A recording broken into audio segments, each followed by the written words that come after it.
বাংলাদেশের মন্ত্রী হওয়ার জন্য কত কাটাকাটি, কত ঘুতাঘুতি, কত কিলাকিলি, কত খামচি আছে না নাই? বলেন না কেন ভাই, আছে না নাই?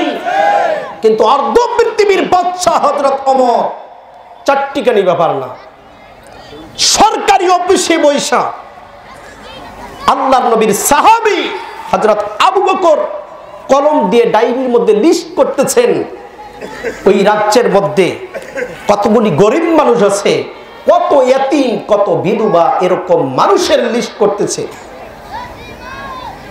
রাতের অন্ধকারে হযরত ওমরের স্ত্রী সেই সরকারি অফিসে গিয়েছে হযরত ওমরের কাছে একটা আবদার নিয়ে।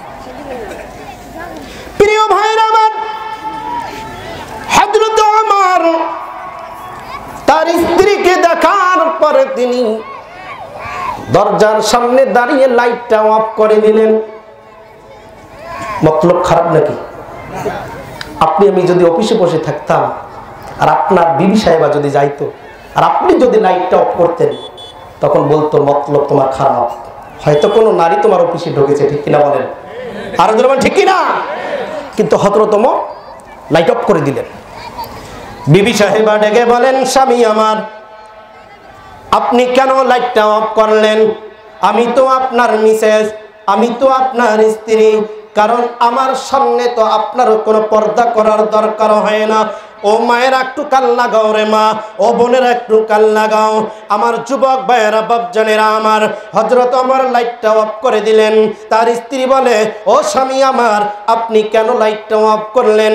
আমার সামনে আপনার কোনো পর্দার দরকার হয় না। হযরত ওমর ডেকে বলেন, বিবি রে, তোমাকে দেখতে আমার কোনো পরিমাণ সন্দেহ লাগে নাই, তোমারে দেখেই আমি চিনতে পেরেছি। স্ত্রী বলে, তারপরে কেন লাইটটা অফ করে দিলে? হযরত ওমর বলে, ও বিবি আমার, জানো না, আমি তো সরকারি অফিসে বইসা আমি গরিব দুঃখী মানুষের আমি আমি আবেদন করতেছি, গরিব দুঃখী মানুষের আমি হিসাব করতেছি। আমার রাজ্যে কতগুলি মানুষ না খেয়ে আছে, কতগুলি মানুষ না পড়িয়ে আছে, এই মানুষের তালিকা করতেছি।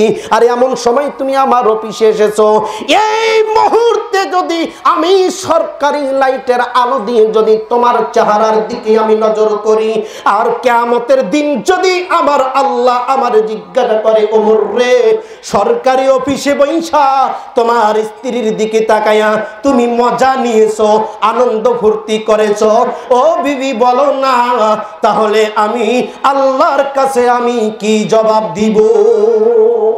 আল্লাহু আকবার। আর জোরে বলেন আল্লাহু আকবার। এই হলেন হযরত ওমর, সরকারি লাইটের আলো দিয়েও স্ত্রীর দিকে তাকায়নি, এমন আমানতদারি ছিলেন। আমানত বলে কারে দেখে, একটু মহব্বতে জিকির করে লা ইলাহা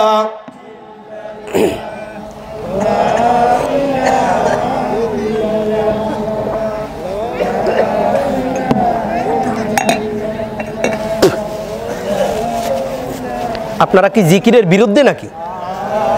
হ্যাঁ, কিছু বুঝি না আমি। জিকির করলে কোনো সমস্যা? কেন জবান বন্ধ রাখছেন ভাই?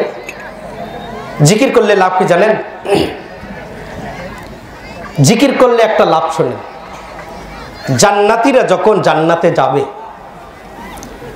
আল্লাহ রাব্বুল আলামিন জান্নাতীদেরকে হাসরের ময়দানে এরকম সামিয়ানা করা হবে, সামিয়ানার নিচে সমস্ত নবীর উম্মতরা হাসরের ময়দানে থাকবে। আল্লাহ রাব্বুল আলামিন কোরআনে কারিমে সূরা ইয়াসিনের মধ্যে বলেছেন, ওয়ামতাজুল ইয়াউমা আইয়ুহাল মুজরিমুন, হে মুজরিমদের দল, জালেমদের দল, তোমরা আলাদা হয়ে যাও। হাসরের ময়দানে তখন মুজরিমদের দল, জুলুমকারীদের দল, তারা আলাদা হয়ে যাবে। একমাত্র জিকিরকারী ব্যক্তি, আল্লাহওয়ালা ব্যক্তি আল্লাহর সামনে থাকবেন। সুবহানাল্লাহ। জান্নাতীরা জান্নাতে যাওয়ার পরে আল্লাহ তাআলা জান্নাতীদেরকে জিজ্ঞাসা করবে, জান্নাতীরা, জান্নাতের মধ্যে কি কোনো অভাব আছে? জান্নাতে কি কোনো অভাব আছে? জান্নাতীরা বলবে, আল্লাহ, জান্নাতের মধ্যে কোনো কিছুর অভাব নাই, তবে একটা জিনিসের অভাব আছে, আল্লাহ দুনিয়াতে তোমাকে দেখি নাই কিন্তু জিকির করেছি, দুনিয়াতে শুনেছি আল্লাহ জিকির করলে একবার সুবহানাল্লাহ বললে, একবার আলহামদুলিল্লাহ বললে আল্লাহ জান্নাতে অনেক বড় নাজ নেয়ামতের গাছ লাগানো হয়, আল্লাহ তোমার দিদার লাভ হয়। আয় আল্লাহ তোমাকে এখনো পর্যন্ত দেখতে পারি নাই, আল্লাহ আজকে তোমাকে রুইয়াতে বাড়ি, আল্লাহ তোমার দিদার লাভের জন্য জান্নাতে অপেক্ষা করতেছি, বলেন সুবহানাল্লাহ। তাহলে প্রিয় ভাইরা আমার, জিকির করলে অনেক ফায়দা, জিকির করলে কলবের ময়লাগুলি আল্লাহ তাআলা মুসল করে দিয়ে দেন, আল্লাহ তাআলা হার্ট বিটটাকে আল্লাহ তাআলা আরো মজবুত শক্তিশালী করে দেন, বলেন আল্লাহু আকবার। প্রিয় ভাইরা আমার, যারা জিকির করে না তাদের কলবটা মরে যায়, হাতটা দুর্বল হয়ে যায়, আর ওই ব্যক্তিটাই স্টক করার সম্ভাবনা থাকে। যারা আল্লাহর নাম নেই জিকির করে ওই ব্যক্তিটা কোনোদিন স্টকে রোগী তারা হবে না, বলেন আল্লাহু আকবার। প্রিয় ভাইরা আমার, বলতেছিলাম হযরত ওমর তিনি সরকারি অফিসে বৈশা তিনি লিস্ট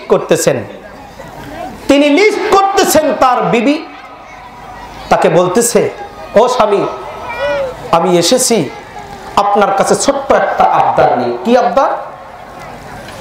এরপরে বিবি বলতেছে, হুজুর কয়েকদিন পরে ঈদের নামাজ হবে,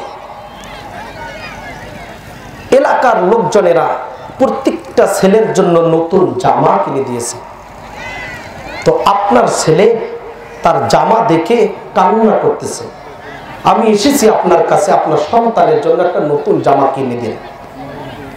দেখেন এলাকার লোকেরা তাদের ছেলেরা হচ্ছে জনগণের ছেলে, আর হযরত ওমর হচ্ছেন খলিফাতুল মুসলিমিন, অর্ধপৃথিবীর বাদশার ছেলের জামা কেনার জন্য তার স্ত্রী এসেছে টাকা নেওয়ার জন্য।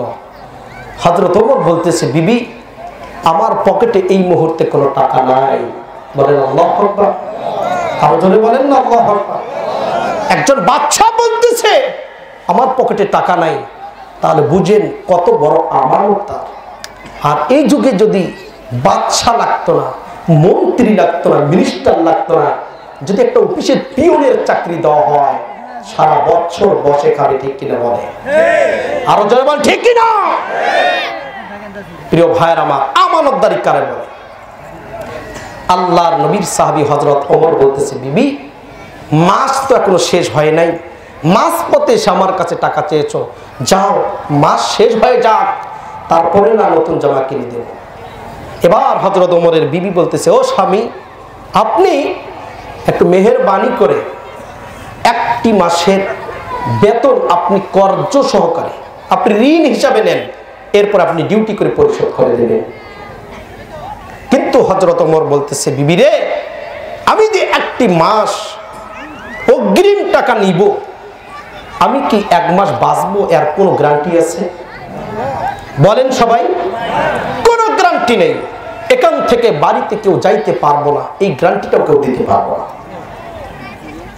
প্রিয় ভাইরা আমার, বন্ধুরা আমার, তদনীন্তন সময় হযরতে ওমর ছোট্ট একটা চিরকুট লেখে তৎকালীন সময়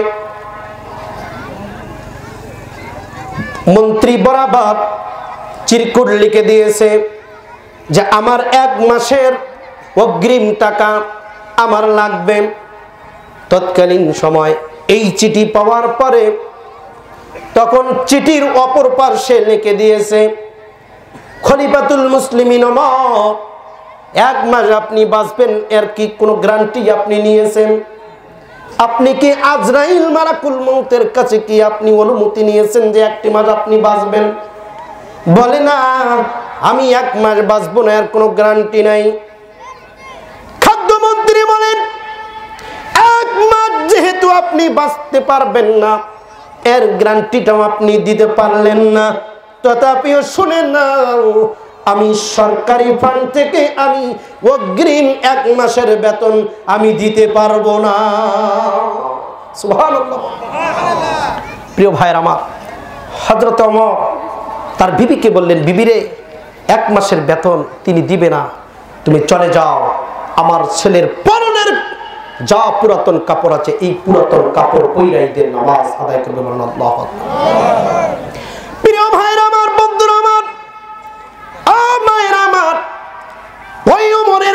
বলতেছিলাম, ওমর তখন যুবককে বলে, যুবক রে, আমার কাছে এসেছো, হয়তো আমার নামটা তোমার জানা আছে, আমার নামটা ভালো করে তুমি জেনে নাও। যদি আর একবার যদি আমি তোমাকে আমার সামনে দেখি, তাহলে কিন্তু আমার সামনে তুমি রেহাই পাবে না। যুবক এবার গুনার বোঝা মাথায় লইয়া যুবককে দেখে চোখের পানি ফেলাইয়া চলে গেলেন হযরত আবু বকরের কাছে। আবু বকরের কাছে গিয়ে বলেন, আবু বকর ভাই, আমি একজন মদিনার পাপিষ্ঠ, আমি বড় গুনাহ করেছি, আমার গুনাহ মাফ পাওয়ার কি কোনো আস্থা আছে? হযরত আবু বকর বলেন, যুবক রে,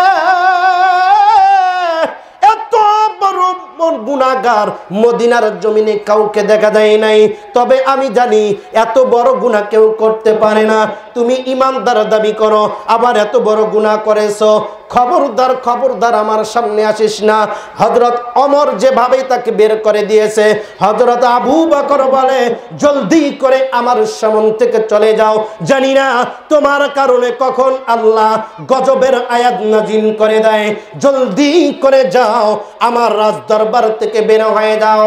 যুবক চোখের পানি ছেড়ে দিয়ে কান্না করে ডেকে বলেন, মালিক গো, আমি এই গুনাহ কার কাছে মাপ নেব? আবু বকরের কাছে গেলাম, আবু বকর ফিরাইয়া দিল, ওমরের কাছে গেলাম, ওমর ফিরাইয়া দিল, এখন আমি এই গুনাহ কার কাছে গিয়ে মাপ চাবো?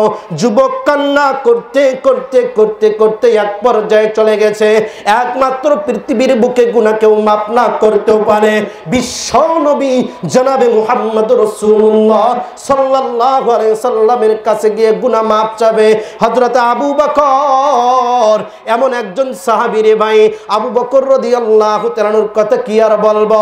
আবু বকর এমন সাহাবী ছিলেন, এমন নরম আকারের সাহাবী, যখন এই যুবক হযরত আবু বকরের কাছে গিয়ে দাঁড়িয়ে গেছে, আবু বকর এমন নরম সাহাবী রাগান্বিত হয়েছে, ও যুবক, তোমার কারণে যদি আল্লাহ গজবের আয়াত নাজিল করে, তাহলে পুরা এলাকা ধ্বংস হয়ে যাবে, তথাপিও আমার সামনে থাকিও না, জলদি করে আমার সামনে থেকে চলে যাও।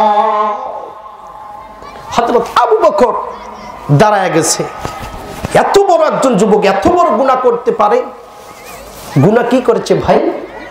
মহিলার হাত স্পর্শ করেছে, মহিলার হাত স্পর্শ করেছে। আর এখন তো স্পর্শ করা লাগতো না। আজকালকে আমরা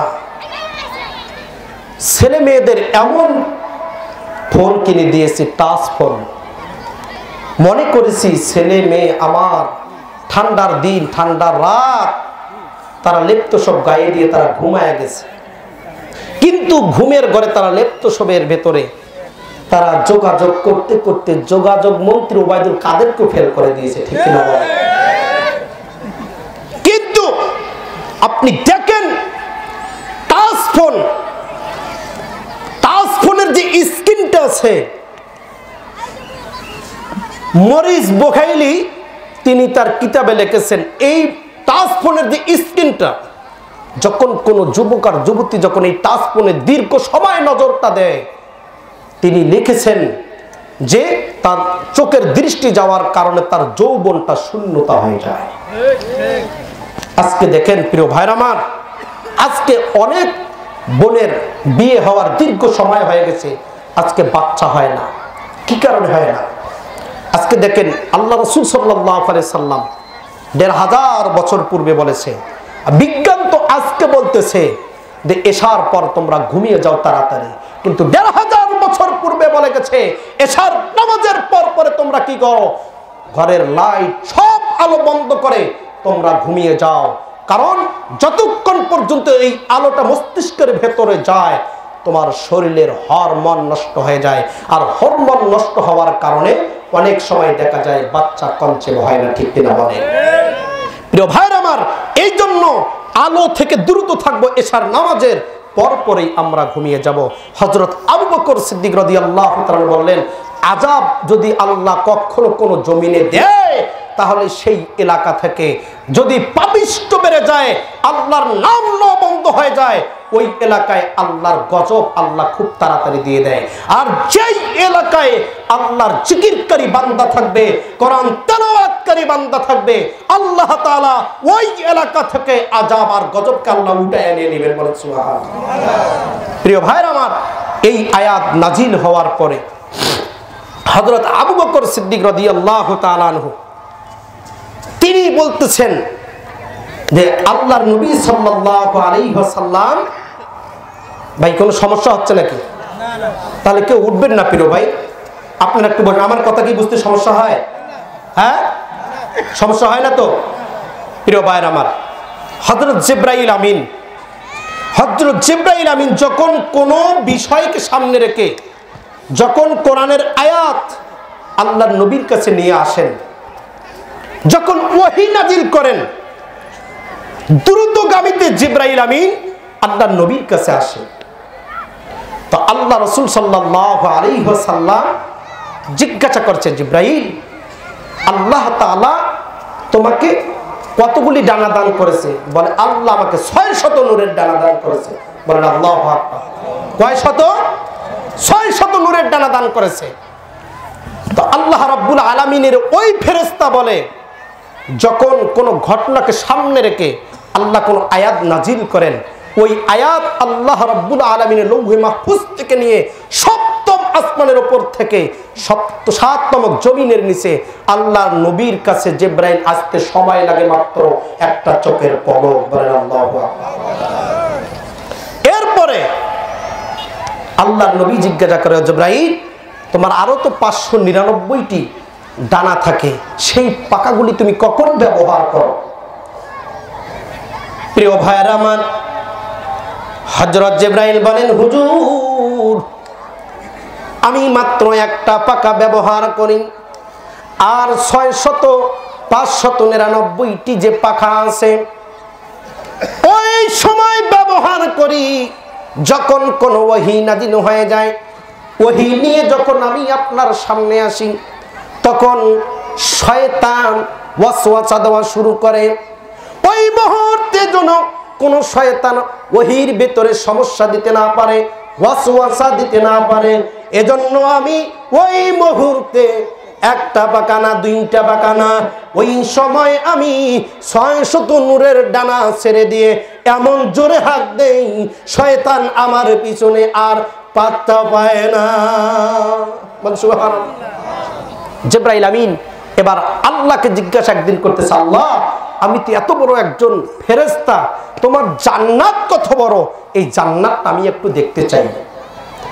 আল্লাহ রাব্বুল আলামিন বললেন, ঠিক আছে, জান্নাত দেখো, জান্নাত দেখার তোমার শখ, তাহলে ঠিক আছে, আমার জান্নাত দেখার তোমাকে সুযোগ করে দিলাম। বলেন আল্লাহু আকবার। আর জোরে বলেন আল্লাহু আকবার। প্রিয় ভাইরা আমার, বন্ধুরা আমার, আল্লাহর নবী সাল্লাল্লাহু আলাইহি সাল্লাম বলেন, জিবরাইল যখন জান্নাত দেখার জন্য 600 নূরের পাকা যখন ছেড়ে দিয়ে জান্নাতের ভেতরে উড়াল দেওয়া শুরু করেছে, একদিন 2 দিন নয়, 1 বছর 2 বছর নয়, 2 লক্ষ বছর জান্নাতের ভেতরে উড়াল দিয়েছে। এরপরে জিবরাইল আমিন আল্লাহকে জিজ্ঞাসা করে, আল্লাহ, তোমার জান্নাত আর কত দূর সীমানা একটু বলে দাও। আল্লাহ পাক বলেন, জিবরাইল, আমার জান্নাতের বিশালতা কত বড় রে জানুনি? তুমি 2 লক্ষ বছর শুধু উড়াল দিলে, এখনো পর্যন্ত আমার জান্নাতের একটা খুঁটিরও কাছে যাইতে পারো না। আল্লাহু আকবার বলেন।